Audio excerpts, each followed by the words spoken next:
spoštovani predsednik Slovenske matice, spoštovani člani žirije za najboljši naravoslovni esej oziroma predavanje, spoštovana, cenjena gospa Elvira Medved, predstavnica podjetja Krka, vodja službe za odnose z javnostmi in seveda dragocena poklicna potomka našega predsednika Blajvajsa. In nikakor nazadnje, spoštovani in cenjeni današnji nagrajenec, gospod Gaj Kušar. Lepo pozdravljeni na Slovenski matici. Na današnjem večeru, ki bo posvečen naravoslovju. Včasih mislijo Slovenska matica in tudi akademik Bajt večkrat to pristavi, je vendarle bolj usmerjena k humanistiki.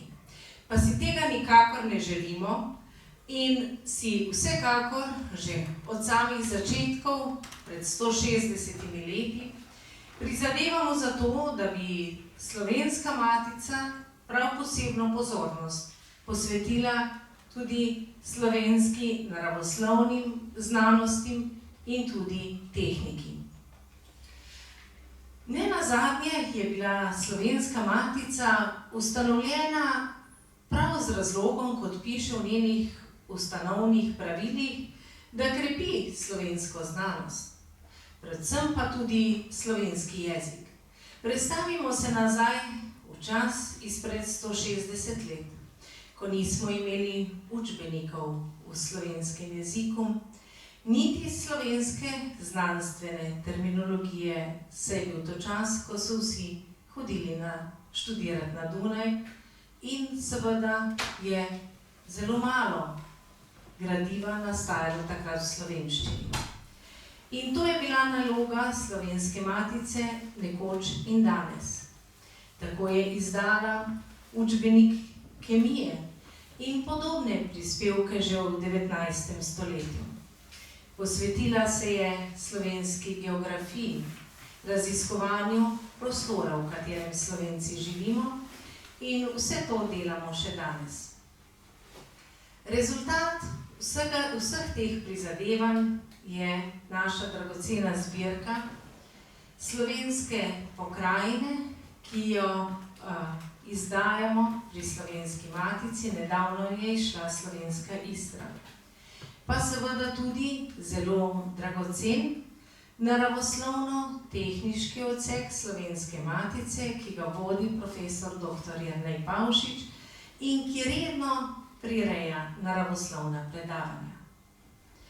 Prav posebej in zelo pa smo počaščeni, da nas v teh prizadevanjih opazi tudi eno seveda najdragocenejših slovenskih podjetij, to je Krka, ki slovi po tem, da zna in zmore in prizna, kako zelo pomembno je širjenje naravoslovne znanosti in slovenske znanosti nasploh med mladimi.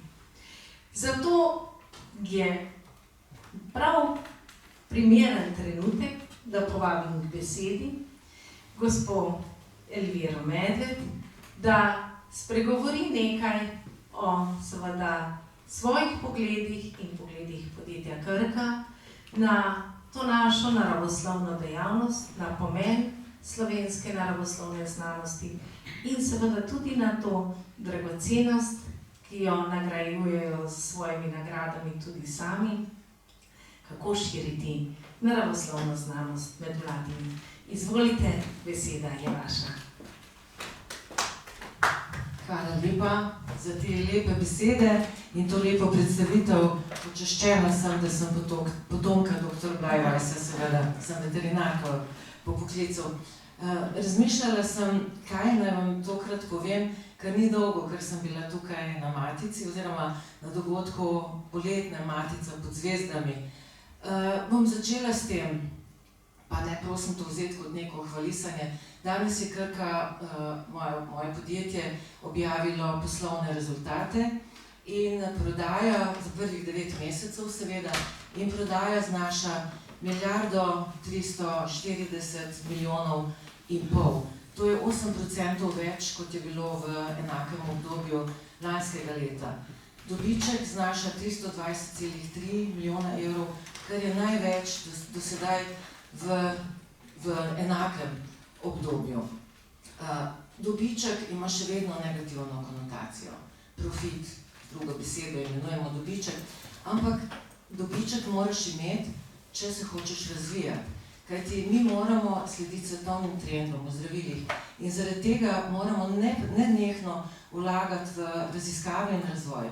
Moramo vlagati v nove farmacevtske tehnologije, moramo vlagati v nove proizvodne obrate, v nove aparature, v novo laboratorijsko, sodobno laboratorijsko opremo. Torej dobiček mora biti.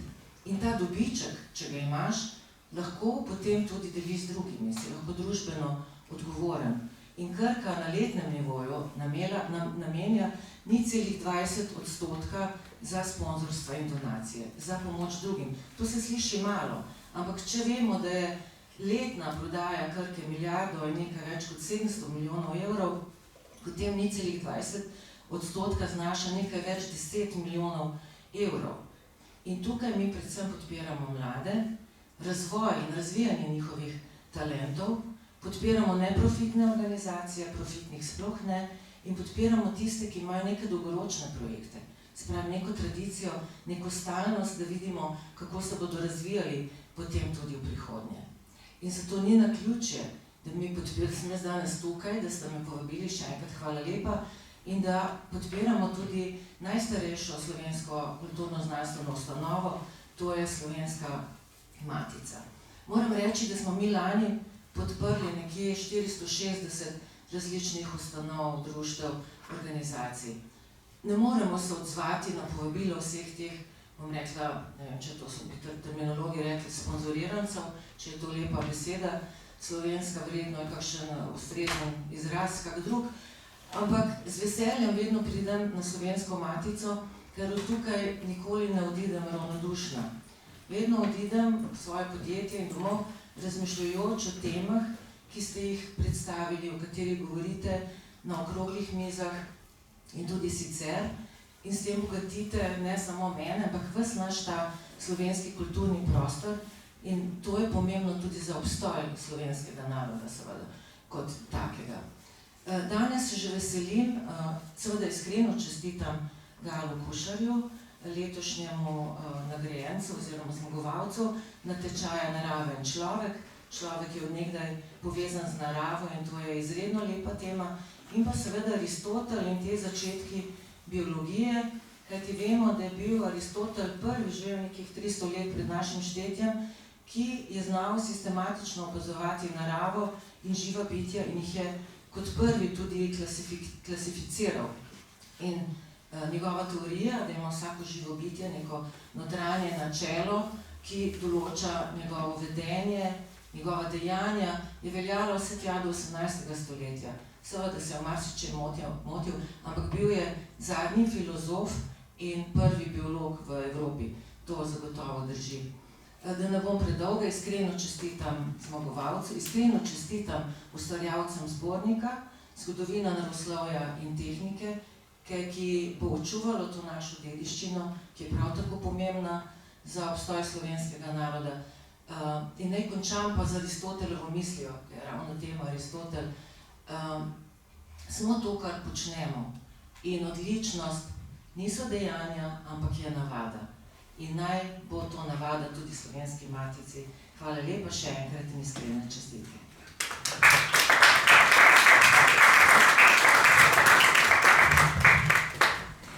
Hvala lepa, gospi Elviri Medved.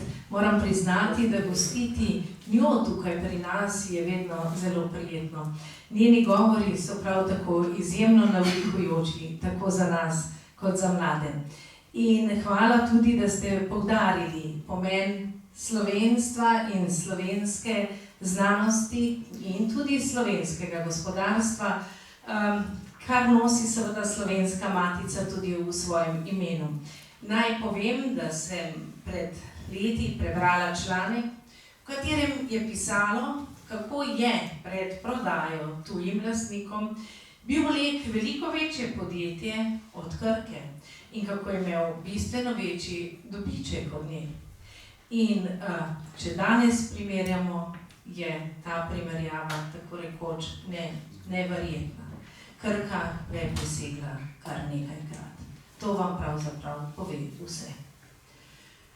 In seveda naj nadaljujemo, že gospa Elvira Medved je izpostavila zbornik za zgodovino naravoslovja in tehnike in dovolite, da rahel suspens, da bomo seveda nagrajencu posvetili pozornost na vrhuncu današnjega večera, torej v nadaljevanju.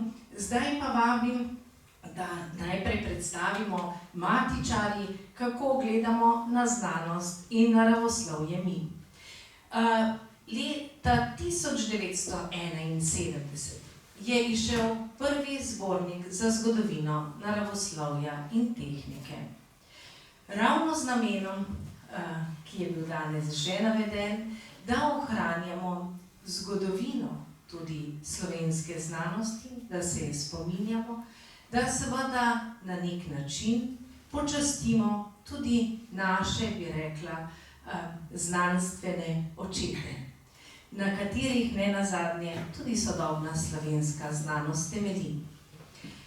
Potem je bil žal leta 2002 ta zbornik ukinjen in danes z velikim ponosom in seveda tudi z veliko hvaležnostjo Krki kot generalni sponzorki tako današnjega dogodka, kot seveda zbornika za zgodovino naravoslovja in tehnike, pa tudi Slovenski akademiji znanosti in umetnosti in Inštitutu za raziskovanje krasa SRC SAZU izrekamo zahvalo, da je zbornik znova pred nami. Vabim člane uredniškega odbora zbornika, dva sta danes z nami, akademik profesor Tadej Bajd in magister Andrej Seliškar, da se mi pridružita in vam predstavita nov oživljen zbornik za zgodovino naravoslovja in tehnike. Kako vas lahko damo sledimo?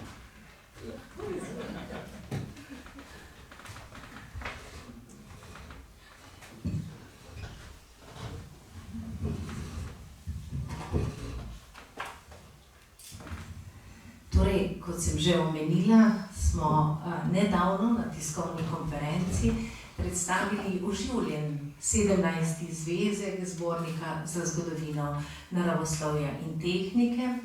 Urejal ga je uredniški odbor, akademik profesor dr. Tadej Bajd, dr. Drago Kladnik, ki ga danes žal ni med nami in pa ni z nami, in pa magister Andrej Seliškar. Nekako so si razdelili področja glede različnih prispevkov, ki so v zborniku objavljeni. Vsekakor pa je bilo treba nekako na novo vzpostaviti tudi zasnovo in koncept tega zbornika. In prosim akademika Bajda, Tadeja Bajda, da ga na kratko ta koncept tudi predstavi. No, vsekakor smo bili mi malo prestrašeni, ker je po 30 letih izhajanja stari zbornik zamrl.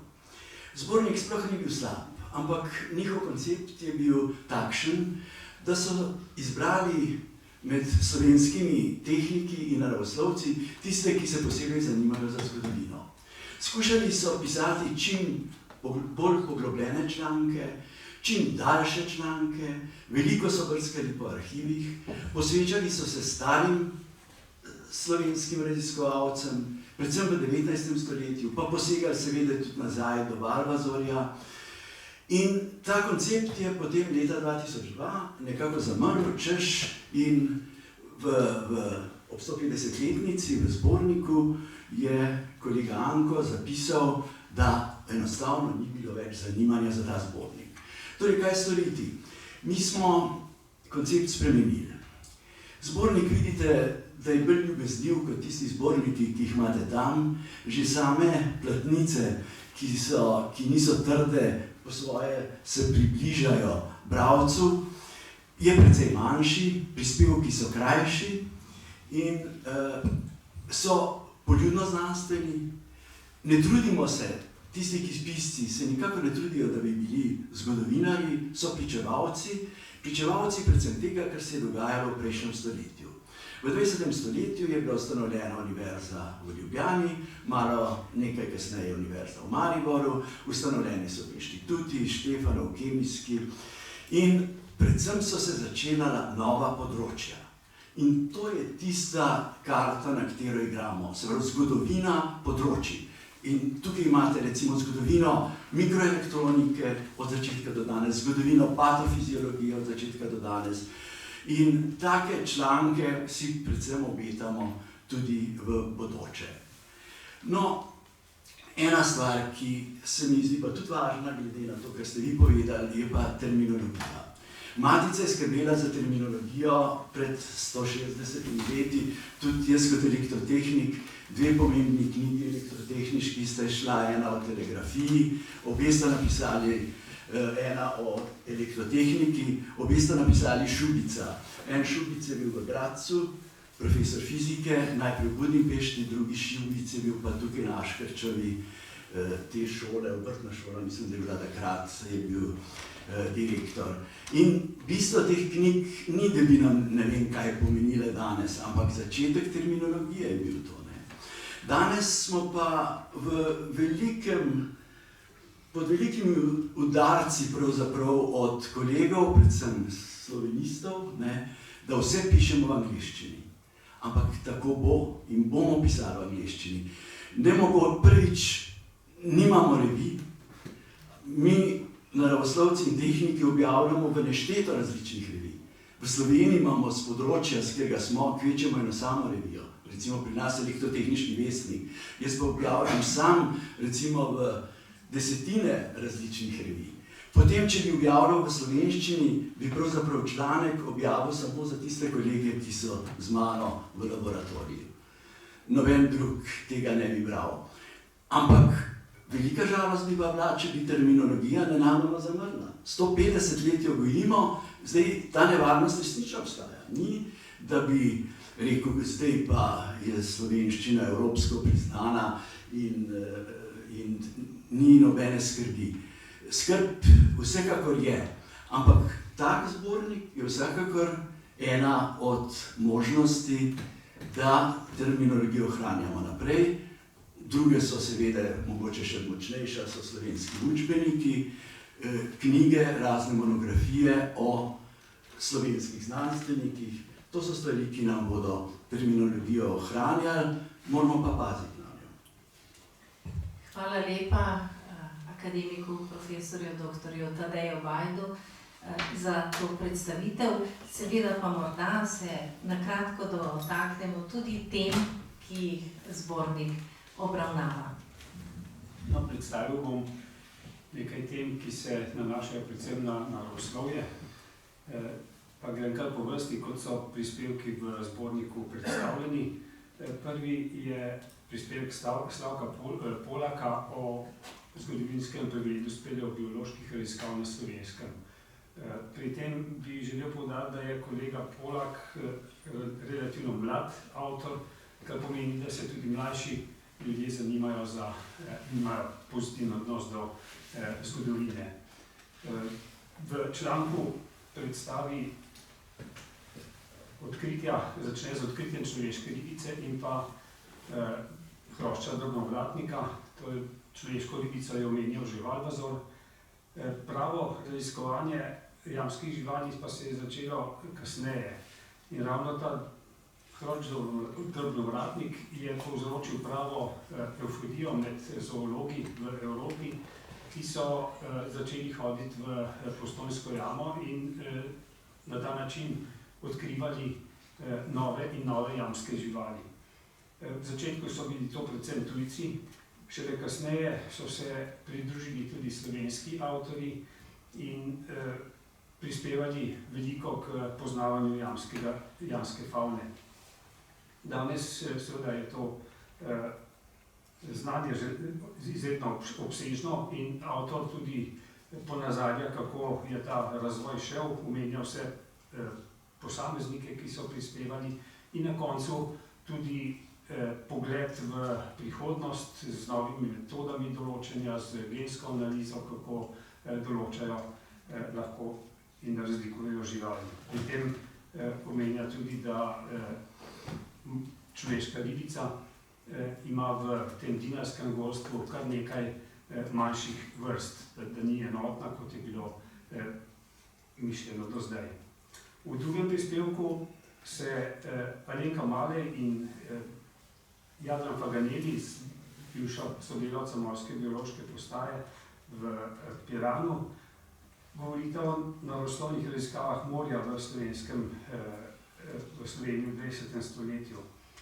Podajata pregled raziskav pred drugo svetovno vojno, ko so na območju Jadranskega morja delovali predvsem tuji, zlasti italijanski in nemški oziroma avstrijski raziskovalci, ter potem po drugi svetovni vojni, ko so se pričeli z raziskavami ukvarjati tudi številni slovenski znanstveniki. Postaja, ki je bila raziskovana najbližje Slovenskemu morju, je bila v Rovinju in kasneje so se začele težnje, da bi tako podobno postajo postavili tudi v Rovinju, na slovenski obali, in na pobudo Hadžija in kasneje tudi Zeja, ki je bil deloval sprva v Rovinju, je postopoma nastala sedanja biološka postaja morska. Nastanek ni bil povsem enostaven, skozi več faz je šlo, ampak na koncu je ta ustanova zaživela in seveda rezultati so obsežni, kar je v prispevku natančno prikazano. In tudi na koncu seveda pregled možnosti razvoja v prihodnje.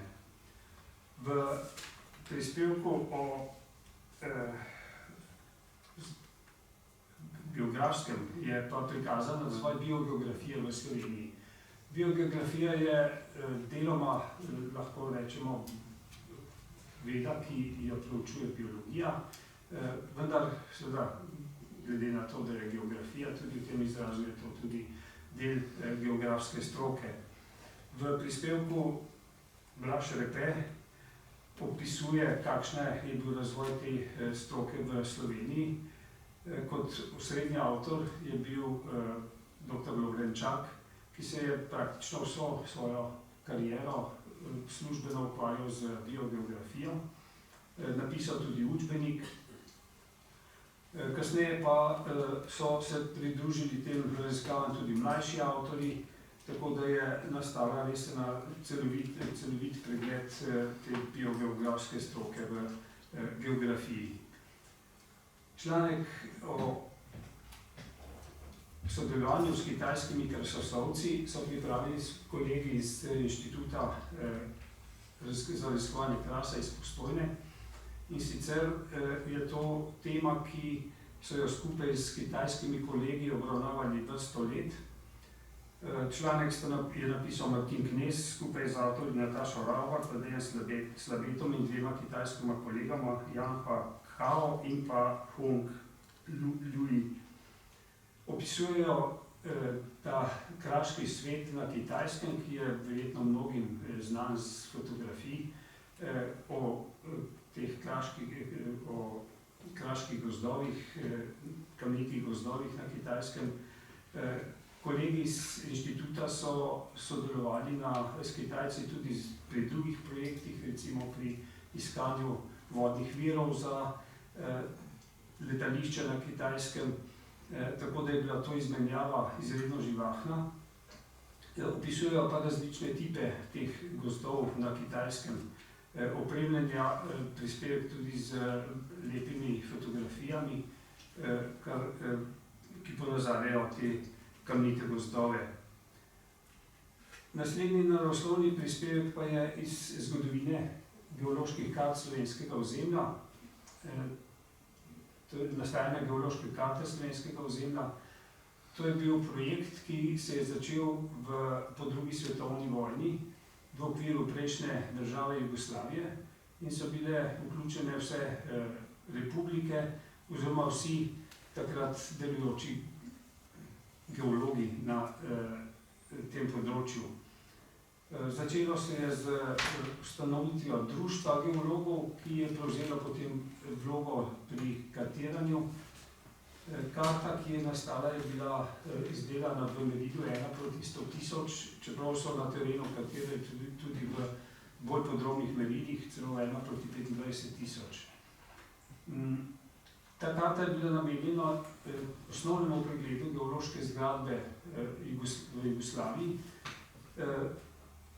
Nastalo je več, natiskanih je bilo več listov, Slovenija je bila pokrita 24 listi.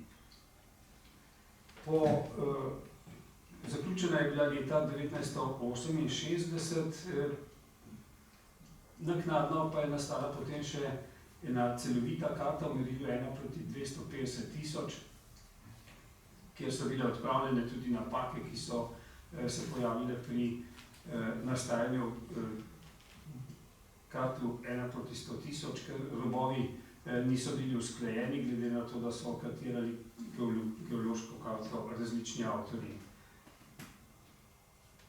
Opisuje Matevž Novak v svojem prispevku nastajanje te karte pri nas in omenja tudi vse pomembnejše geologe, ki so pri tem sodelovali, ter tudi težave, ki so spremljale nastajanje karte. Med drugim, na primer, omenja, da so ob vsakem vremenu in seveda na vsakem terenu morali pregledati natančno to geološko zgradbo in so stopali tudi na območja, kjer praktično človek do takrat še ni hodil. V prispevku o Aleša Igliča in Iztoka Petriča je obravnavana Ana Jenko Šterba-Bem, ki velja zdaj za prvo Slovenko, ki je naredila doktorat iz naravoslovnih znanosti. Do zdaj je veljalo, da je bila to Angela Piskernik, ki je doktorirala leta 1914, znana botaničarka in naravovarstvenica. V tem prispevku, v katerem izredno podrobno avtorja opisujeta celotno družinsko drevo Ane Jenko, pa ugotavljata, da je ta Ana doktorirala na Filozofski fakulteti Češke Karl Ferdinandove univerze v Pragi, in sicer leta 1911 z področja fizike in kemije. V prispevku je tudi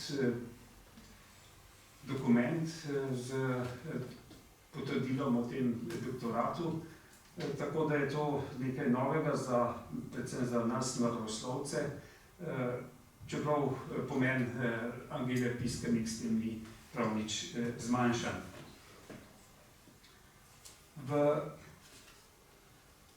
Med naravoslovne prispevke lahko deloma uvrščamo tudi medicinski prispevek, ki tega boste vi, ne? Lahko. Ja. Da bi to s tem zaenkrat končal. Hvala lepa za tako temeljito predstavitev naravoslovnih prispevkov v zborniku. Seveda pa nikakor ne moremo tudi brez tehnike oziroma povezav med naravoslovjem in tehniko in te skrivnosti zbornika boste pa predstavili vi, akademik. Hvala lepa. Še prej pa mogoče, ker gremo k prvemu prispevku. Prvi prispevek, njegov avtor je akademik Branko Stanovnik in govori o Krkinih nagradah. Po 50 letih so Krkine nagrade postale tako slavne, kot so tudi naše državne nagrade za znanost, tako imenovane Zoisove nagrade. In če pomislim na čudovite kulturne dogodke, ki jih prirejate v Novem mestu, se mi zdi, da so sami dogodki ob podelitvi velikokrat, če ne vselej, boljši, kot so tisti, ki jih gledamo po televiziji ob podelitvi Zoisovih nagrad, ki bodo vsak hip podeljene. No, seveda, to je nekaj edinstvenega, da neka firma podeljuje nagrade mladim znanstvenikom. Seveda je tudi to veliko priznanje za mentorje, hkrati je pa seveda to dobro za Krko. Tudi Krka ve, kaj se dogaja v kakšnih okoljih, kje so dobre raziskave, kje so dobri mladi ljudje. Seveda vsega tega ne bi bilo, če ne bi za tem stali imenitni ljudje. Vemo, da so Krko vodili zelo odločni voditelji od Adrianiča, Kovačiča, Colariča. Že to, da jih je bilo tako malo v tako dolgem obdobju, že to govori svoje o kvaliteti Krke. Tukaj so še znanstveniki, predvsem imam v mislih dr. Japla, dr. Rotarja, ki dajejo tem Krkinim nagradam veliko vrednost. Medicinski članek je pa o zgodovini Inštituta za patofiziologijo. Vesel sem, da je med nami tudi akademik Frluga, ki je eden od avtorjev članka, za katerega sem pravzaprav zaprosil tudi nekdanjo voditeljico inštituta, predstojnico inštituta Nino Gale, ki je pa zdaj v Valdoltri na operaciji kolka. No, imenitno opisuje kvaliteto raziskovalnega dela tega inštituta, predvsem številne mednarodne objave, ki so prinesle seboj tudi organizacijo pomembnih mednarodnih kongresov in tudi njihov nacionalni kongres, ki je Plečnikov simpozij od prvega slovenskega patologa, tudi ta je postal mednaroden. Sam sem mu priliko, da sem malo tudi prisostvoval pri teh simpozijih in videl sem tesno sodelovanje inštituta z Nobelovcem Haraldom Zurhausenom. Malo, jaz mislim, da ne rabiš 5 prstov, da bi prištel vse raziskovalne skupine slovenske, ki tesno sodelujejo z Nobelovcem. To je nedvomno nekaj posebnega in videl sem, da je tukaj res tesno prijateljstvo. No, če grem k tehniki, bi začel morda z prispevkom o akademiku Ludviku Gergeku. Akademik Ludvik Gergek je v 50 letih doktoriral v Belgiji, v Brislu in od tam prinesel nove vede, ki jih še nismo v Ljubljani poznali takrat. To so automatika, kibernetika, razpoznavanje vzorcev in že tudi zasnove umetne inteligence. Bil je odličen pedagog, ki je predaval brez listka v roki in to razmerno težka, matematična predavanja, napisal 8 učbenikov in to zelo različnih učbenikov, niso to kakšne ponovne izdaje in 54 doktoratov je imel. To ni majhna številka. Ukvarjal se je pa tudi z jezikom, z slovenščino, ki jo je obravnaval tako matematično, informacijsko in statistično. Zanimiv prispevek je o razvoju mikroelektronike pri nas. Če nič drugega vemo, da v teh časih COVID-a smo ostali brez čipov in celo avtomobila nisi mogel kupiti, ker ni imel pač te potrebne elektronike. In razlog je seveda ta, da je vsa mikroelektronika, vsa izdelava integriranih vezij šla na vzhod, v Korejo, Japonsko, Kitajsko, Singapur. In zdaj to Evropa močno vidi in tudi Amerika in tudi na univerzah, ki nimajo mikroelektronike, ustanavljajo zdaj mikroelektroniko, kar je zelo težko. Mi jo pa imamo in prepričan sem, da mnogi ne veste, kaj vse je naredila slovenska mikroelektronika, tako tukaj pri nas, kot tudi v Silicijevi dolini. Od čipov, ki so recimo v števcu za energijo, ki ga imamo v domači hiši, do recimo sistema za rengenski pregled kovčkov na letališču. Zanimiv je tudi prispevek akademika Kralja, ki govori o začetkih predavanj robotike. To si kar težko predstavljamo, če pomislimo, koliko robotiziranih firm imamo in da imamo imenitno firmo, ki proizvaja robote, da so bili ti začetki težki, da so kolegi na naši fakulteti za elektrotehniko nasprotovali, češ robotika, to je neka eksotika, nobenega takega predmeta ne rabimo. Profesor Kralj je bil zelo odločen in v 70-ih letih je začel prvi magistrski predmet z tega področja. Danes imamo celo smer za robotiko, vrsto predmetov. Leta 1985 so napisala prvi učbenik skupaj s profesorjem Kraljem, danes imamo vrsto učbenikov in ne samo, da jih imamo več, prevedeni so v angleščino in šli so pri založbi Springer in lansko leto je bil eden od njih celo v kitajščino preveden. Enako je z roboti, ne? Leta, mislim, 1979 smo dobili kot darilo ameriškega robota od organizacije Veterans Administration, organizacija za rehabilitacijo veteranov. To je bil robot, ki naj bi bil v pomoč povsem hromim tetraplegičnim bolnikom in to je bil prvi robot, s katerim smo lahko neke gibe primitivne lahko delali. Danes je laboratorij poln najsodobnejših robotov in najsodobnejši roboti danes so tisti roboti, ki sodelujejo s človekom. In še en prispevek o začetkih neuromodulacije. Tukaj je pa en simpatičen članek, ki je omaž pokojnemu kirurgu dr. Borisu Klunu. V 80-ih letih, zelo zgodaj za neuromodulacijo, je predlagal stimulacijo malih možganov za zmanjšanje epileptičnih napadov.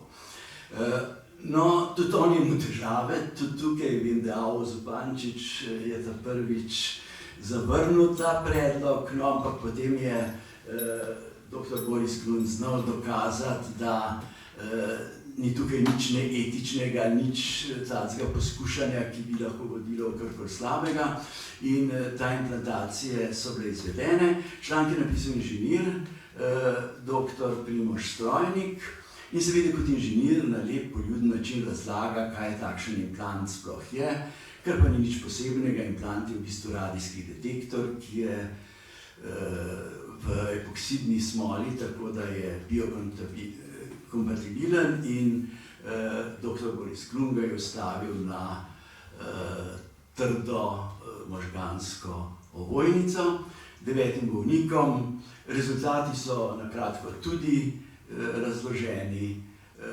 3 bolniki so pa popolnoma ozdravili, nobenih napadov več. Pri ostalih so bili pa mešani rezultati. Hvala lepa. Morda bi dodali samo še to, da je v 17. zvezku dodano tudi kazalo, v katerih so objavljeni prispevki vseh preteklih številk zbornika za zgodovino naravoslovja in tehnike. Kljub tej izčrpni predstavitvi pa nikakor niste slišali vsega, kar je zapisano in vabljeni k branju. Hvala lepa akademiku profesorju dr. Tadeju Vajdu in magistru Andreju Seliškarju za to imenitno predstavitev. Zdaj pa seveda sledi naprej dogodek.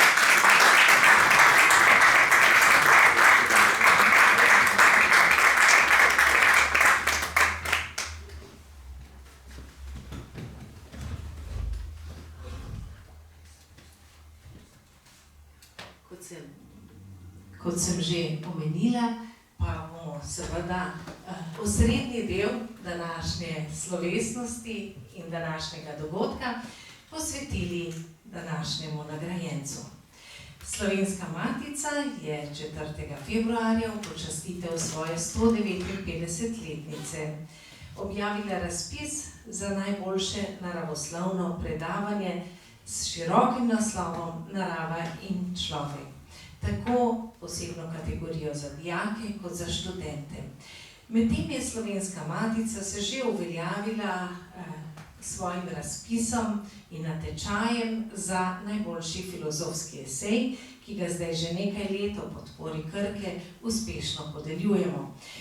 Ta dogodek danes, posvečen naravoslovju in mladim in naravoslovju, pa je prvič in verjamemo, da bo spodbudil še mnoge, da bodo se na naš natečaj prijavili. Tako da letos je žirija prejela prispevke samo z področja študentske kategorije in vsekakor smo počaščeni, da lahko danes podelimo nagrado. Predlagam, da se mi tukaj na odru pridruži današnji nagrajenec, gospod Gaj Kušar.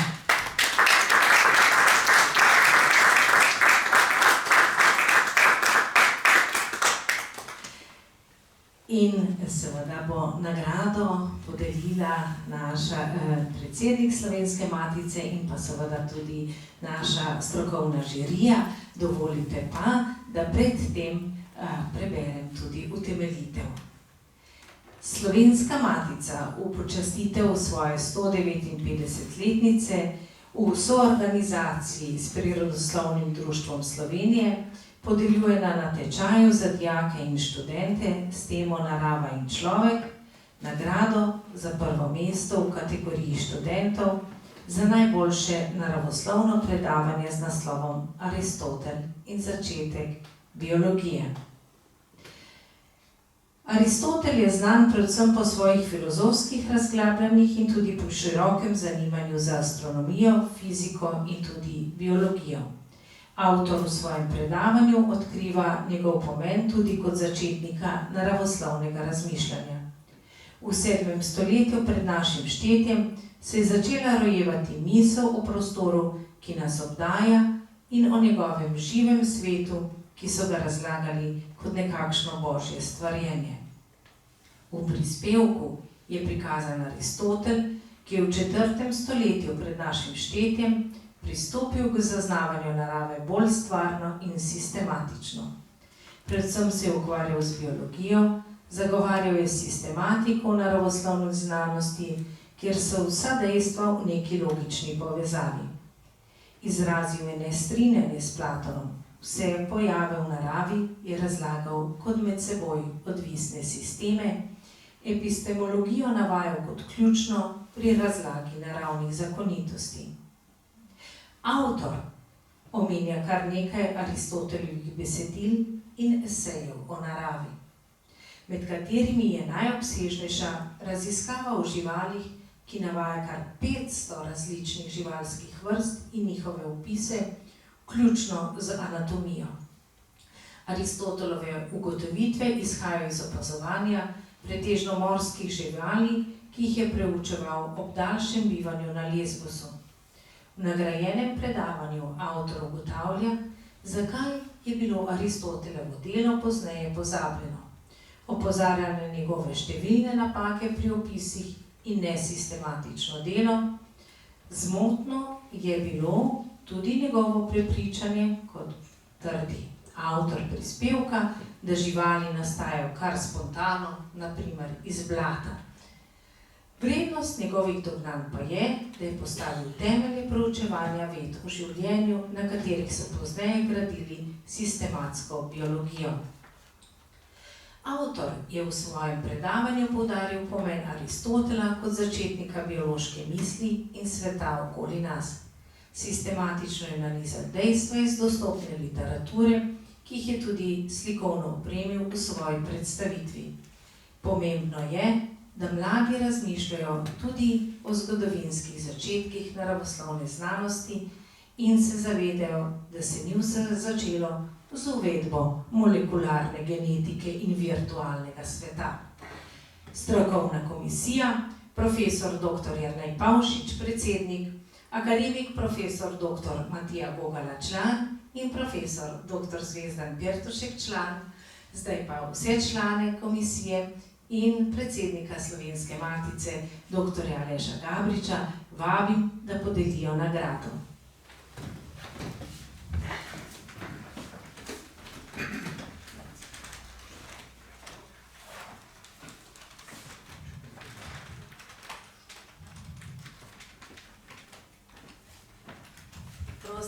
Prosim, če se nam pridruži tudi predsednik Prirodoslovnega društva Slovenije, dr. Radovan Komel.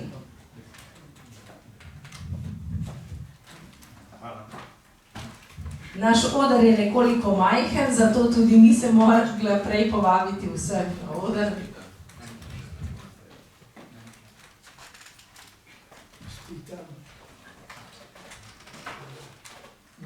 Še posebej na vaše znanje grščine.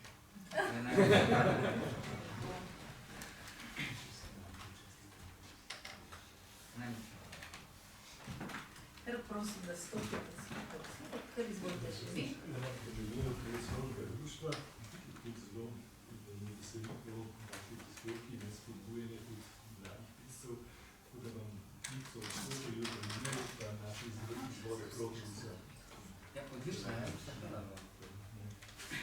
To je pa še nekaj, da boste malo teže nosil, da ne boste še najlažje od tukaj. Torej, in seveda, najviše sobica bo kakšna spodbuda dodatna.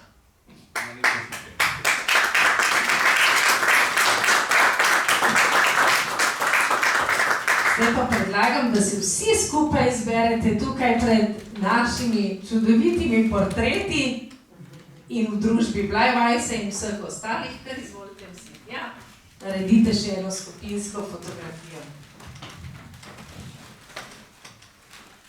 Še eno glavo.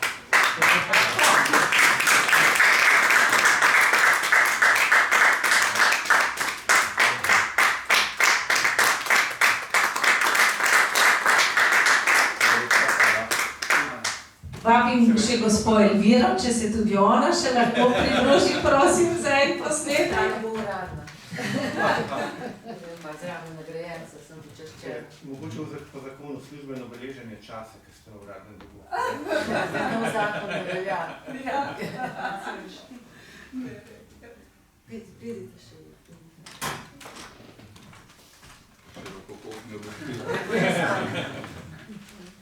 To sicer ni kompliment za naju. Hvala lepa. Hvala vsem. Mi smo se zdaj matičari predstavili in tudi preizkusili. Zdaj pa moramo seveda preizkusiti tudi našega mladega predavatelja.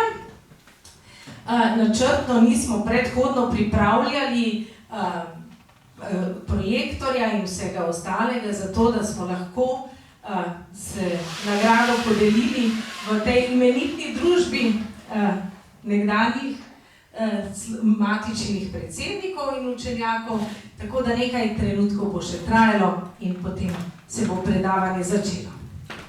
Najprej najlepša hvala vsem za udeležbo, najlepša hvala tudi Slovenski matici in predosnovnemu društvu, da ste organizirali tečaj, to se mi je zdaj zelo v redu. Zaradi tega, ker je tako Slovenska matica je predvsem znana po svojem humanističnem delu, tako kar je bilo že prej omenjeno. Naravoslovja se mogoče večkrat malo dotakne in to sem zelo vesel, da je ta zbornik v bistvu ponovil, da se ga oživil. Ravno zaradi tega, ker se mi zdi, da po mojih izkušnjah ima večina naravoslovcev en tak distanten odnos do humanistike. Načeloma niso toliko, ne poznajo tega področja toliko dobro, oziroma tudi včasih malo zviška gledajo na. Neutemeljeno seveda po mojem prepričanju. In se mi zdi, da zgodovina znanosti je ena taka stvar, ki mora iti malo bolj med ljudi, kakor trenutno je razširjena med ljudmi. No in v tem duhu sem tudi napisal, sem se prijavil na ta natečaj in napisal to predavanje. Zdaj jaz študiram biologijo in sem nekako izhajal tudi iz tega svojega biološkega znanja, oziroma je nekoliko bolj aktualen zame bil ravno Aristotel, zaradi tega, ker je njegova prezenca tako prisotna v naravoslovju, čeprav se tega ne zavedamo, še zlasti na področju biologije. Zdaj, ni pa bil Aristotel prvi, ki se je zanimal za naravo. Seveda, Aristotel je bil zelo znan kot strasten bralec, veliko svojih razmišljanj utemeljil na osnovi znanja preteklih generacij mislecev. Prvi, zares pa recimo, prvi, za katero je zabeleženo to zanimanje za naraven svet, za tak sistematično znanstveno razmišljanje, so bili pa jonski naravoslovci 7. stoletja pred Kristusom. Najbolj znan od njih je Tales. In zdaj, kaj je njih zanimalo? Njih je zanimalo predvsem To je v bistvu so iskali odgovore na najbolj temeljna vprašanja o svetu. Kaj je osnovna podstat sveta, iz česa je vse sestavljeno? Recimo, tale svet dejal, da je vse gradi voda v svojo osnovo. Vsak je imel potem neko svojo hipotezo. Eni so pravili ogenj, eni so pravili, recimo Demokrit je potem razvil svojo atomistično teorijo. Najbolj se je nekako v zgodovino zapisal pa Empedokles svojo teorijo štirih elementov.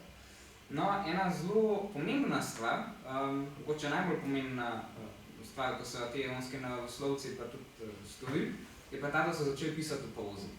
Prej je torej grška kultura je bila do helenizma doba, oziroma kultura, govorna kultura. V bistvu vse, kar je bilo nekako smiselnega povedati, se je širilo predvsem preko ustnega izročila. Pisali so zelo malo, v bistvu ta knjižna bralna kultura se je začela šele s helenizmom. In dominantna oblika posredovanja nekih relevantnih idej je bila v obliki poezije. Vsi poznamo velike epe, ki so jih uporabljali tudi v bistvu kot nek nadomestek enciklopedije, neko enciklopedično znanje jim je predstavljala, recimo Iliada ali pa Odiseja, o tem, kaj je relevantno na svetu. No, ionski naravoslovci so pa prekinili s to tradicijo, zavestno, ravno zato, ker je imela poezija za stare Grke en tak avtoritativen značaj. Poezija je po njihovem prepričanju izhajala od bogov, je bila navdihnjena od bogov in seveda z Bogom se ne moreš kregati. Oni pa niso imeli tega namena, ionski naravoslovci, da bi svoje ideje predstavili kot nekaj avtoritativnega. Ampak so bile to bolj hipoteze o tem, kako si oni predstavljajo, da deluje svet. In s prozno obliko so hoteli spodbuditi tudi nadaljne bralce k temu, da njihove ideje prevrednotijo, razvijajo, mogoče sprejmejo, mogoče ovržejo. Veliko bolj odprta je bila ta oblika posredovanja idej, kakor pa je bila poezija. Zdaj seveda niso bili popolnoma edini, ko so se dotikali tem, ki danes povezujemo z naravoslovjem. Medicina je bila v stari Grčiji zelo razvita. In vsi poznamo seveda Hipokrata. No, zdaj, kaj je največji prispevek Hipokrata? Seveda, on se ukvarjal predvsem s človekom. Medicina je prvenstveno se ukvarja s človekom. No, in njegov največji prispevek v naravoslovju širše je pa predvsem en kritičen odnos do naravnih pojavov, ki ga pa zelo dobro povzema v temule odlomku. Ni, tako menim, seveda, ta odlomek prihaja iz dela o božji bolezni, to je epilepsija. No, in pravi v uvodu, da ta bolezen ni, tako menim, nič bolj božja ali sveta kot druge bolezni, temveč ima naravni vzrok in njen domnevni sveti izvor je posledica človeške nevednosti in čudenja, saj ni prav nič podobna drugim boleznim. V bistvu je ravno to, spremenuje odnos do naravnih pojavov. Niso nekaj onkraj zmožnosti človekovega razumevanja, ampak imajo nek izvor v naravnih zakonih. Njihova osnova je neka logika, ki jo lahko z razumom in z raziskovanjem pojasnim.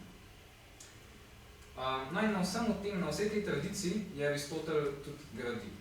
Je bil pa prvi, ki pa je šel onkraj tega in je začel naravo preučevati zaradi narave same, zaradi vednosti.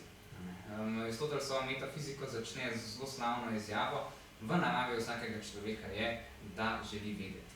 In to drži za Aristotela verjetno najbolj od vseh mislecev v zgodovini. Njegov opus je bil ogromen, dotaknil se je vsega. Poznamo ga kot začetnika literarne teorije s poetiko, kot astronoma, kot etika, z Nikomahovo etiko, metafiziki je razmišljal. Dotaknil se je praktično vsakega področja, na katerem ne bi tudi Aristotel deloval. Razvil je načelo logike, recimo.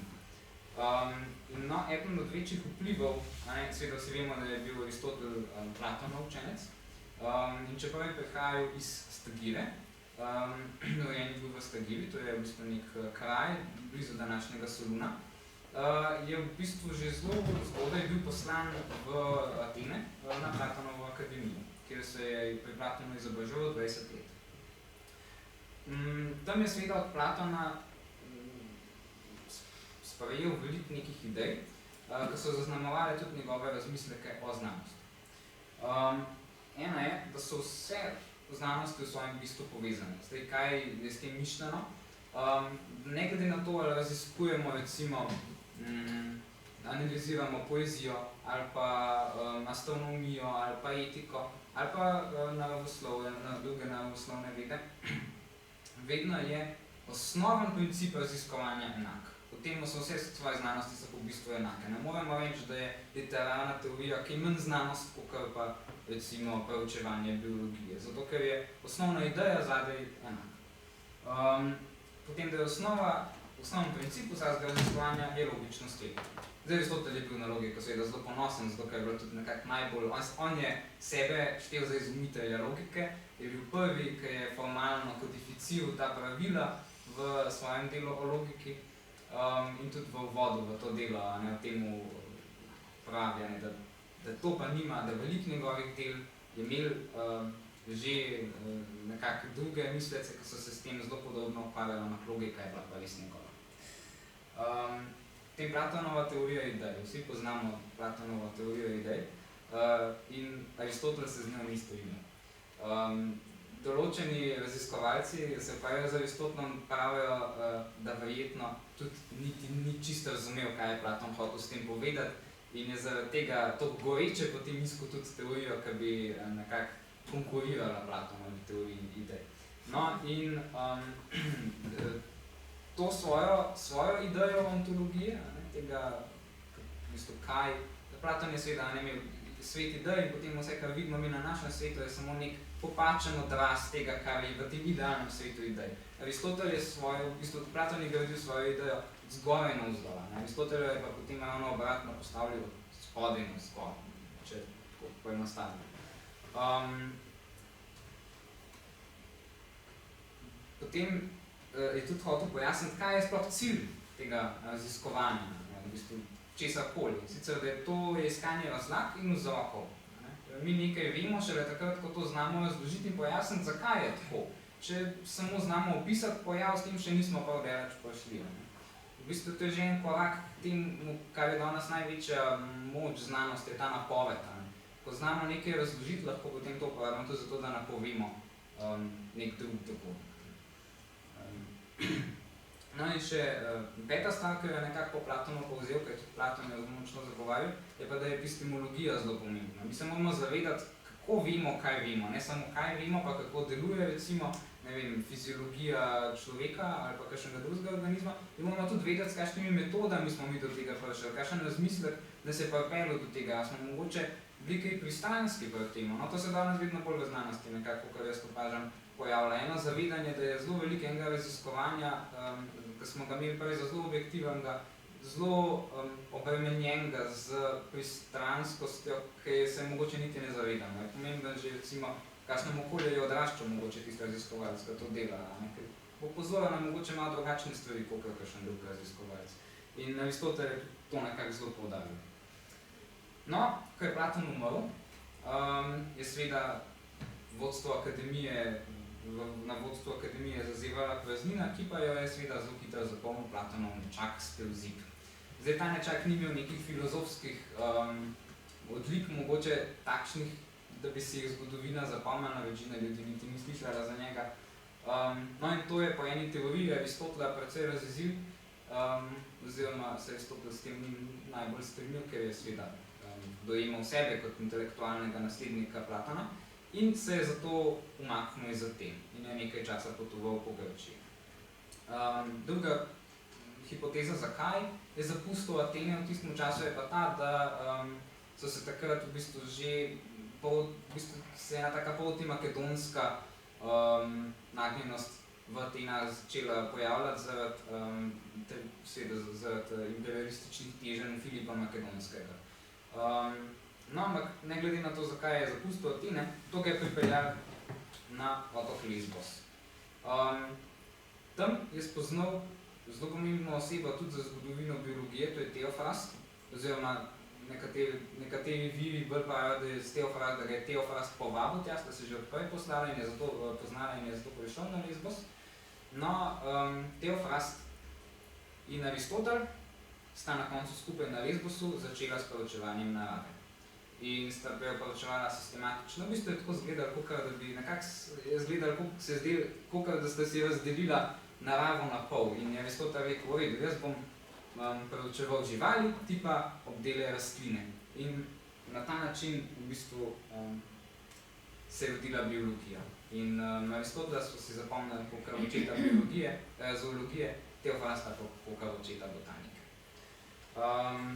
Čeprav tudi Teofrast bolj zanimiv, pa dajmo malo bolj pogledati, kaj vse, zdaj kako v bistvu se pa to kaže v Aristotelovem opusu. Naravoslovni spisi, ki se dotikajo ne samo zoologije, no tudi nekaj botaničnih je napisal, ampak te so krajše, pa ne to pomembni, predstavljajo četrtino Aristotelovega opusa. Zdaj, to je kar veliko, glede na to, koliko slabo so poznani, pa recimo tudi prevedeni niso v slovenščino, z izjemo spisov o duši, no, ker ga nekateri tudi prištevajo med Aristotelove naravoslovne spise. Ključni trije teksti med temi njegovi spisi so pa raziskave o živalih, o delih živalih, pa o rojstvu živali. In pri čemer sta najbolj pomembni, mogoče za razumevanje njegovih bioloških idej, raziskave o živalih, pa o delih živali. Poleg tega so seveda številna krajša dela, kot sem omenil, o duši recimo je en taki sej, ki je mogoče bolj poznan. Številni teksti so pa seveda izgubljeni. Do vseh ohranjenih Aristotelovih tekstov, za katere tudi vemo, da v bistvu niso bili nikoli namenjeni za objavo, ampak je bolj verjetno šlo za neke zapiske, ki jih je on uporabil pri pripravi na svoja predavanja, si je veliko tega tudi izgubljenega. No in ena taka, mogoče bolj žalostna izguba je zbirka skic in anatomskih risb anatomije. Imela naslov, ki je bila verjetno nekakšno dopolnilo k tem raziskavam o živalih. Še mogoče ena beseda o naslovu. Raziskave o živalih je v stari grščini. Je to ton perita zoa historia. V bistvu historia, beseda, ki jo danes poznamo kot zgodovina mogoče, je za stare Grke bolj, oni so to besedo dojemali bolj kot raziskovanje, preupraševanje, vedenje teh pomenih. Zato v bistvu se res odločeno prevesti ne kot zgodovina živali, ampak raziskave o živalih. No, srednje delo, tudi najdaljše od vseh teh, je ravno raziskave o živalih. V tem delu, to je najbolj enciklopedično delo, ki ga je Aristotel napisal. Na njemu v bistvu se zvrsti pred nami en cel kup organizmov, ki jih je on opazoval na otoku Lesbos v laguni, ki je v središču otoka. Ta laguna je bila biotsko zelo pestra v tistem času in še danes precej.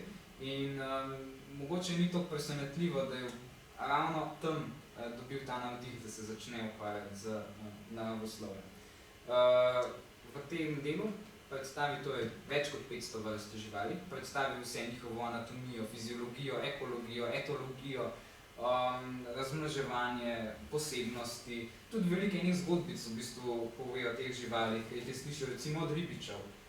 On se je tudi učil več znanja pridobiti sam z opazovanjem, da te živali, te organizme opazoval, jih secil, ugotavljal, kako živijo, kaj počnejo čez dan.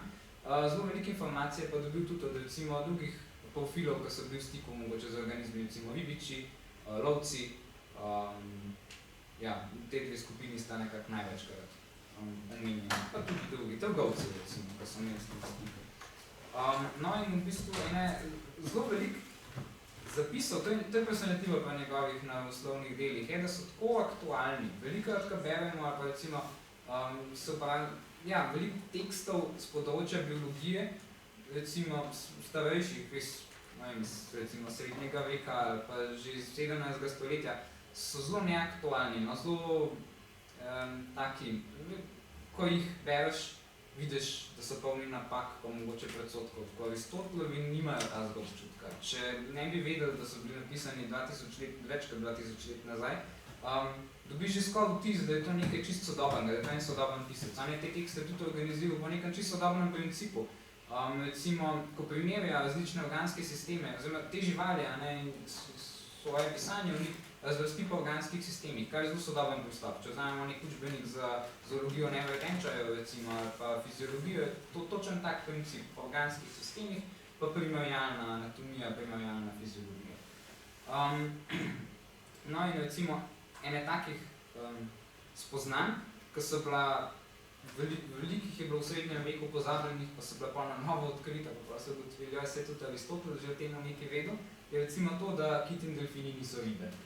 To je neko tako spoznanje, ki je dosti unikatno, ki se čez srednji vek pa kar pozablja. No, Aristotel je bilo zelo hitro jasen, da tukaj ne gre za ribe, da so te živali precej drugačne.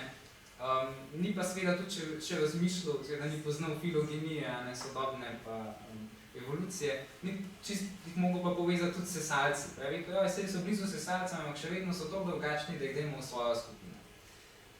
Potem zelo zanimiva stvar, to ne vem, če ste vedeli, ampak recimo posteljica, placenta, je nekaj, kar je zelo povezano s sesalci. No, tudi drugi organizmi imajo placento, ne istega tipa, kot imamo sesalci. In ena od takih skupin živali so določene vrste morskih psov. In tale, ki je na sliki, to je navadni morski pes, Mustelus mustelus, ki ga mogoče poznate tudi bolj kulinarično, ker ponavadi je najbolj pogost morski pes, ki ga jemo na krožnikih, če ga. Je eden od takih morskih psov, ki ima tudi v bistvu posteljico in je živovoden in se njegovi mladiči razvijajo že kar v materi noter in živi porodijo. No in to je Aristotel v bistvu tudi secil, menda je bila v teh anatomijah skica tega, torej te povezave med zarodkom pa med materjo. In to je neka stvar, ki je tudi stara neznana. In še danes v bistvu veliko ljudi ne vem, da so morski psi tudi, da imajo lahko placento. Potem ena zelo, to je pa res mogoče ena največjih dosežkov Aristotela je, da je bil tudi prvi embriolog, prvi je spremljal embriološki razvoj organizma in sicer kokoši. On je v bistvu eno kokljo, ki je valila jajca, je v bistvu vzel vsak dan eno jajce in ga v bistvu odprl, odrezal je stran košček lupine in je lahko opazoval, kako se razvija krvožilje. In je prvi tudi bil, ki je videl, kako začne biti srce zarodkov peščančina. To je neverjeten dosežek. Mislim, to je, da je brez recimo mikroskopa, brez nekih finih, mogoče rezil, teh skalpelov, da je to tako natančno lahko naredil, da je to lahko opazoval pa opisal. To je nekaj, mislim, to je zavidljiv dosežek. No, prvi je pa opisal tudi hektokotil hobotnice. Zdaj, mogoče ne veste, kaj je hektokotil hobotnice, pa tudi nekateri drugi deseteronožci, glavonožci, imajo eno od svojih lovk, modificirano, malo je drugačna. Oziroma, nekatere skupine tudi imajo dve modificirani in sta sicer namenjeni razmnoževanju. S to lovko, hektokotilom, samac v bistvu prenese spermatofor samici in jo na ta način plodi. Zdaj, Aristotel je že opazil, da se pri hobotnicah ena lovka razlikuje od ostalih in je tudi že povezoval to z razmnoževanjem. Nekaj tudi česar pol v bistvu še zelo dolg časa, praktično do 19. stoletja niso vedeli. Recimo Georges Cuvier, ta slavni francoski primerjalni anatom, on je pri eni drugi vrsti hobotnice, ki se reče papirnata ladica, je opazil, da ima samica v bistvu en košček, nenavaden košček, nekako zatlačen v tako papirnato strukturico, ki si jo naredi in v kateri pol prenaša svoja jajčeca. In je najprej mislil, da je to nek parazit, da je to nek črv, ki pač zajeda na tej papirnati ladici. No, pa je pa ugotovil, da je v resnici to košček lovke, ki si jo samec med parjenjem v bistvu odgrizne in jo kar pusti pri samici. In ta hektokotil je v bistvu v sistematiki glavonožcev zelo pomemben. Nimajo ga vsi glavonožci, nekateri imajo dva, nekateri imajo enega, po obliki se jih da razlikovati. V bistvu to je zelo pomemben diagnostičen znak za sistematiko glavonožcev. In v bistvu znam šele od 19. stoletja dalje, Aristotel je pa že vedel za to, da je tudi temu pripisoval nek pomen. Potem ena od stvari, s katero se vsak biolog sreča že v prvem letniku pri zoologiji, je morski ježek. Seveda sekcijo morskega ježka, kjer izolira tole kar vidite na tej sliki, in to je ustni aparat morskega ježka, ki še danes nosi ime Aristotelova svetilka. Aristotel je bil prvi, ki je secil morskega ježka in opisal ta aparat, kako se morski ježek prehranjuje. Morski ježki strgajo v bistvu alge, skal. No in tale struktura ga je zelo spominjala na svetilko. V bistvu te skeletni elementi so tako nekako postavljeni kot neka svetilka. Tukaj sem že rekel, v bistvu uporabljajo primerjalni pristop, organizirajo svoje delo po organskih sistemih. Je pa tudi recimo njegovo delo možno razdeliti recimo po vsebini. Raziskave o živalih so bile delo deskriptivne biologije. V bistvu je tam samo našteval dejstva, nič je toliko mogoče povezoval. V oddelih živali je pa delo, v bistvu, ki je bližje teoretski biologiji. Tam je potem razmišljal o tem, kako sta struktura pa funkcija povezani, kako deluje fiziologija teh živali, kako se prilagajajo na okolje. V glavnem je začel bolj razmišljati, je začel iskati razlage pa vzroke, to, kar je smotra znanosti. Tako da raziskave o živalih so res tako deskriptivno delo, ki je zelo enciklopedično, zelo velike enih dejstev naravoslovnih je tam noter opisal, ki jih je pa v ostalih svojih naravoslovnih delih začel povezovati. Zdaj, njegovo delo, zato se mi zdi mogoče Aristotel toliko pomemben za današnjega človeka in da se zavedamo, da ni samo filozof, ampak da je bil tudi znanstvenik, oziroma da se to prepleta. To je nekaj, kar se je danes začel kar malo preveč mogoče ločevati. Takrat za stare Grke pa to ni bilo, je bilo pa to organsko povezano. Oni niso ločevali raziskovanja recimo živali ali pa raziskovanja etike. To v bistvu je zelo na en način tak kasnejši, plod kasnejšega časa, nekaj je to začel ločevati. No in recimo en del tega dela o delih živali se tudi je bil kasneje samo filologija, dali ime, povabilo k biologiji. In tam noter pravi, da je tako je treba pristopiti tudi k raziskovanju kateregakoli od živih bitij. Brez občutka sramu in strahu, saj je v vsakem bitju del narave in lepega. V bistvu dobesedno vabi študenta, raziskovalca, nekoga, ki bi ga zanimala biologija, da se ustavi in pogleda, kako je zgrajena žival, kaj počne, kako živi, na kakšen način deli ta svet z nami. Tako da to je en aspekt njegovega razmišljanja, ki bi se lahko veliko naučili pri njemu, tudi v sodobnem času. Kakor sem rekel, je v svojem raziskovanju posebna pozornost posvečal temu odnosu med strukturo pa funkcijo. Zdaj, to je en danes osrednjih konceptov v biologiji, pa se tudi v bistvu v medicini pa povezanih vseh vedah v življenju, da iz strukture lahko napovemo, kakšno funkcijo ima neka stvar. Recimo, kako je nek protein oblikovan, se da napovedati, kakšno funkcijo ima v celici. Ali pa kako, recimo, če pogledamo, kakšna je oblika neke plavuti, pa v neki ribi lahko vemo, kako živijo. Recimo, glavoč ima ena tako zelo posebno oblikovana plavut na svojem trebuščku, s katero se oprijemajo skal, da jih ne odplakne toke, recimo, živijo pa navadi takih bolj hitro tekočih reka. Seveda, recimo, znanost po Aristotelu je veliko manj fokusa dajala na to povezavo med strukturo in funkcijo. V bistvu so mogoče, to se kar malo zgubili in šele pol nazaj obudili kasneje, s primerjalno anatomijo. Potem, on je imel zelo zanimiv razmislek o temu, odkje prihaja ta življenjska sila, odkje prihaja življenje. In je razmišljal o temu, da življenje tvori v bistvu koordinirano delovanje vseh delov, ki jih ima neka žival. To je zelo podobno temu, kako danes si razlagamo v bistvu življenje. V bistvu tako opisujemo biološki sistem, kot neko vsoto vseh procesov, ki potekajo v telesu, je pa tudi več, kot samo vsota vseh procesov, ki potekajo v telesu. Na zelo podoben način je tudi Aristotel to dojemal. V bistvu, on v svoji knjigi o delih živali, pa tudi raziskave o živalih, začne z razlago o temu, iz kakšnih delov so živali. Recimo opiše tkiva, pa opiše, recimo, da imajo živali plavuti, pa da imajo peruti, pa da imajo recimo roke, pa noge.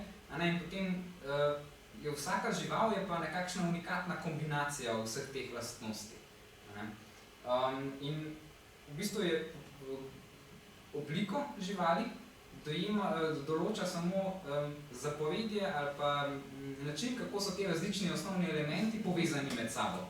Kar je na en način tudi v bistvu podoben, kot danes razlagamo to z DNA-jem, pa z genetskim zapisom. V bistvu vse so samo 4 dušikove baze, ki so na različne načine urejene med sabo, se v različnem času izražajo, pomemben je to, kakšni so transkripcijski faktori in v bistvu je razvojni biologi pravijo, da je vse samo v timingu, v tem, kdaj se začnejo določeni transkripcijski faktori izražati in pa recimo v katerem delu telesa pa dobimo ali morsko zvezdo ali pa človeka.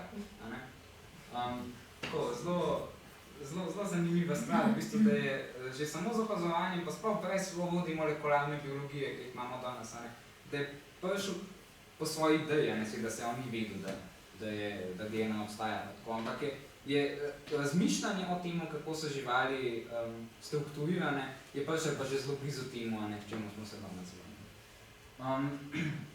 No, pa je seveda tudi, seveda, kot je bilo že večkrat danes omenjeno, on se tudi sistematiko ukvarja in je organizme tudi razvrstil. Zdaj, zgodovinarji znanosti se ne morejo poenotiti, čisto je on res hotel postaviti nek sistematičen model, neko taksonomijo v današnjem pomenu, ali je to bolj navedel z nekih praktičnih, mogoče didaktičnih razlogov. Ampak dejstvo je, da je prepoznal, da so si, torej on je razločeval rod, pa podobo, on je v bistvu eidos, je grški izraz, ki bi jo danes lahko enačil z vrsto. In da je ta v bistvu podoba neka osnovna enota pojavnosti. V bistvu živali so si med sabo podobne, potem v bistvu bolj podobne skupine živali lahko primerjamo med sabo, pa ugotovimo, ok, se imajo pa te skupne lastnosti, pa jih razvrščamo naprej. Recimo, tudi on je razdelil, ta klasična razdelitev, ki imamo še danes, v bistvu na sesalce, na ptiče, na ribe, na plazilce, v bistvu vse te skupine, na katere vretenčarje danes razvrščamo, so tudi nekak njegova ideja. No, kot sem že povedal, pa tudi po njegovem mnenju, bila naloga biologije to, da odkrije temeljna načela, po katerih delujejo te organizmi. In kaj je tudi razlog, da je organizmov toliko veliko različnih vrst, to še danes, v resnici je to še Darwin potem dokončno našel mehanizem, kako deluje evolucija, saj evolucijska ideja je že veliko starejša.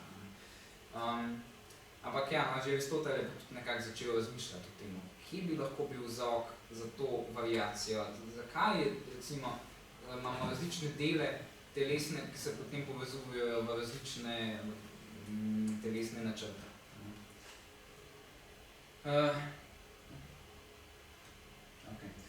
Zdaj, zakaj pa je v bistvu bil Aristotel tako močno pozabljen, da danes, če vprašamo nekega biologa, kdo je začetnik v bistvu njegove biološke stroke, praktično ne ve, da se je Aristotel ukvarjal tudi s tem. In tudi povprečen človek je za Aristotela slišal mogoče v srednji šoli, pa v osnovni šoli, pa bi ga povezal s filozofijo. Zdaj, razlogi so nekako trije. En je, da v njegovem delu so številne napake. Drugi je, da pri svojem delu ne uporablja znanstvene metode. Tretji pa, da njegovo raziskovanje biologije je predvsem kvalitativno, ne pa kvantitativno. Pa če gremo lepo po vrsti. V bistvu, te razlogi so na en način utemeljeni, po drugi strani so pa mogoče tudi nekoliko neutemeljeni. Zdaj, da so v njegovem delu številne napake, je neka stvar, ki bi jo retrospektivno lahko ugotovili za zelo veliko raziskovalcev. Tako da to je nek tak pomislek, ki mogoče je posledica sam preteka časa in tega, da ljudi pač vemo vedno več. Gradimo na ramenih velikanov in v bistvu vemo, da so se tudi oni mogoče včasih zmotili. Zdaj, da pri svojem delu ni uporabil znanstvene metode, to je mogoče najbolj usodna od vseh teh napak in vseh očitkov, ki jih ima Aristotel, da ni eksperimentiral. Zdaj, zakaj ni eksperimentiral, je mogoče tudi dobro vprašanje, na katerega obstaja odgovor. Zelo veliko, ki se povezuje tudi s tem, zakaj njegovo raziskovanje ni bilo toliko kvantitativno, koliko je kvalitativno. Večina stvari, ki jih je ona raziskoval, niti ni rabila, v bistvu te zasnove eksperimenta. To, da ugotoviš, da ima hobotnica eno lovko drugačno, kot so vse ostale, ne zahteva nekega posebnega eksperimentalnega pristopa, ampak pač da vzameš hobotnico pa pogledaš, kakšne so njene lovke. Tako da zelo velika večina njegovih spoznanj v bistvu je take narave, da je prišel do njih samo z zelo natančnim opazovanjem, kar še ne zahteva tega, da si zamisliš nek eksperiment. Posledica je tudi to, da zakaj njegovo delo ni to kvantitativno, je pa tudi povezano s tem. Večina Aristoteles že recimo, ki je opazoval sipe, ali pa morske pse, ali pa srne, je ugotovil, da si nobena vrsta, nobena oseba, ki ni čisto enak drugemu osebu, tako kot smo se ljudje, vsak je malo drugačen.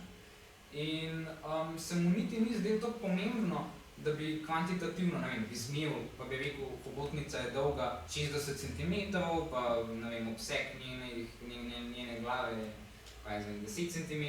Tako v bistvu se mu ni zdelo to pomembno, zaradi tega, ker je videl, da je to variabilnosti, da s tem nobene zares pomembne informacije ne bi posredoval. Njega je zanimalo, kako te živali delujejo, kako se znajdejo v svetu, v katerem živijo, kako je prišel do tega, da jih je toliko veliko različnih.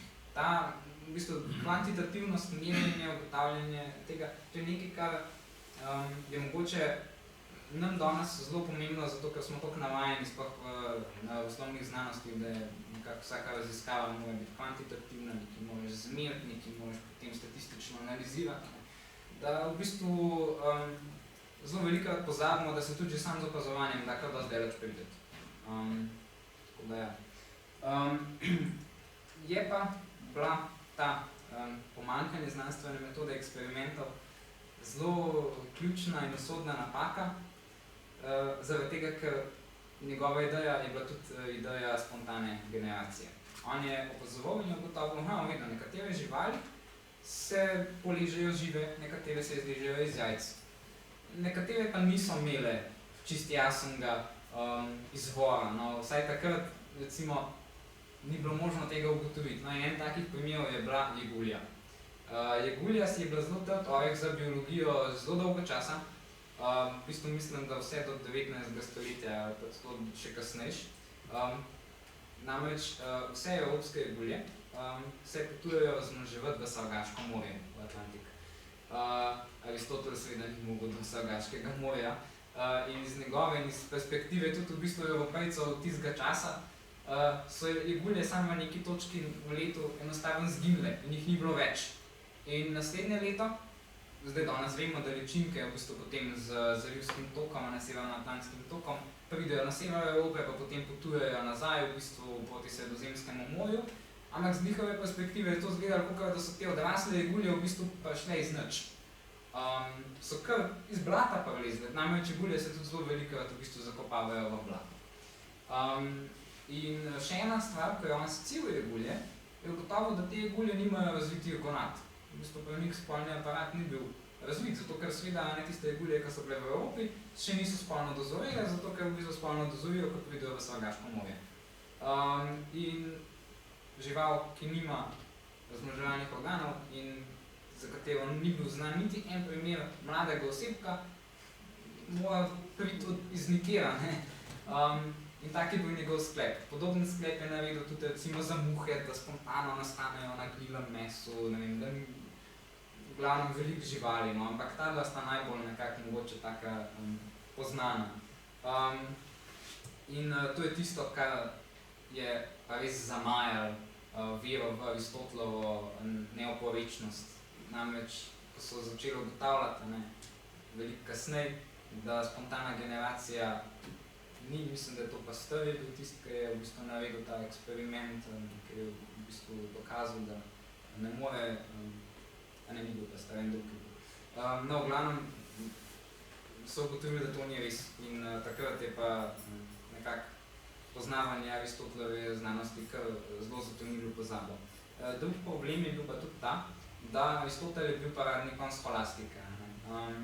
In takrat, ko se je začel razvijati empirizem in znanstvena revolucija, je seveda bil Aristotel nekako, njegova avtoriteta je bila toliko velika, toliko močna prezenca je on bil v delih skolastikov, da so empiristi enostavno mogli se odpovedati, oziroma niso mogli sprejeti njegove avtoritete, če se hotel postaviti nekaj novega. Oni so se vsej skolastiki uprli in Aristotel je bil pač nekako kolateralna škoda pred temu. Bil je prevelik, da bi ta njegova avtoriteta je bila prevelika, da bi lahko omogočila z vidika empiristov razvoj znanosti naprej. Tako da ja, no, zdaj, kakor sem pa že rekel, kaj se lahko danes naučimo o Aristotelu? Danes je žal realnost taka, da je zelo verjetno, da bomo en velik del biodiverzitete izgubili. Glede na to, kam gre svet in kakšen odnos imamo do tega. In to Aristotelovo povabilo k temu, da se enostavno obazujemo na razpoznamo organizme, ki se svet delijo z nami, je povabilo k temu, da ugotovimo, da na svetu nismo sami. In da mogoče je vsako bitje vredno že samo zaradi tega, kar je, in zanimivo zaradi tega, kar je. In ni treba, da se z njim ukvarjamo in raziskujemo njegove lastnosti in kako živi, samo zato, ker bi zdaj iz tega neposredno korist hotel biti. In samo, če bomo poznali organizme, s katerimi si delimo svet, jih bomo lahko tudi ohranili. Zato je mogoče toliko bolj pomembno, da se tudi naravoslovci zavedamo tega, kje so začetki naše vede, kdo so bili ljudje, ki so prej razmišljali in mogoče tudi nekoliko bolj humanistično gledali na naravoslovje same. Na tej točki bi se vam zahvalil za pozornost. Upam, da sem vam kaj zanimivega povedal v tem predavanju. Tako da ja, najlepša hvala.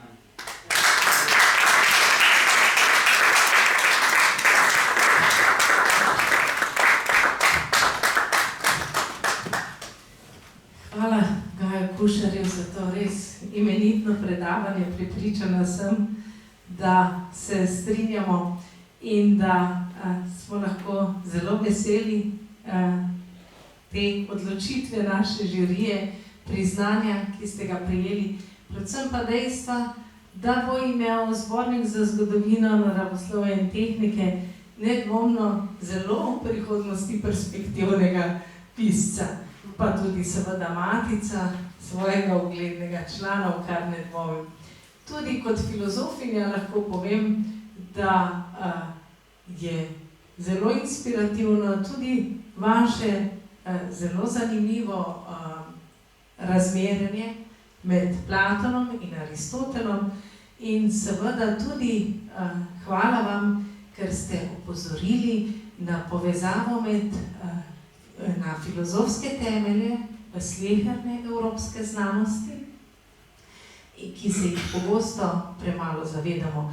Tako da, ko bomo imeli kakšen natečaj na temo bioetike in podobnega z področja filozofije, sem prepričana, da boste zelo dragoceni tudi tam. Tako da res iskrene čestitke in seveda hvala podjetju Krka za finančno podporo in seveda tudi vedno duhovno podporo našim projektom. Hvala Prirodoslovnemu društvu Slovenije in njegovemu predsedniku, da se je pridružilo temu našemu projektu. Hvala članom žirije, predsedniku, profesorju dr. Jerneju Pavšiču, profesorju dr. Zvezdanu Pirtošku in akademiku profesorju dr. Matiji Gogelj. In naj še posebej poudarim, da bo predavanje tudi objavljeno tako na spletni strani Slovenske matice, kot tudi, če sem pravilno seznanjena, v reviji Proteus, tako da bomo seveda lahko to predavanje z veseljem še tudi prebrali. Upam, da ste uživali na današnjem večeru, posvečenem mladim in naravoslovju. In seveda želim, da nesete sporočilo našega mladega predavatelja, kako morata biti človek in narava če hoče eden ali drugi preživeti pozorna drug do drugega. Hvala lepa.